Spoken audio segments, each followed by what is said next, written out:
What I've enjoyed about making shoes for Karen Millen and what makes them special is that they have a timeless element to them.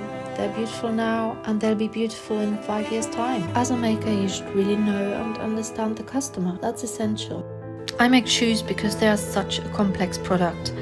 You have to get the balance right between the look you want and the fit and functionality, and they have to be feasible from a manufacturing point of view.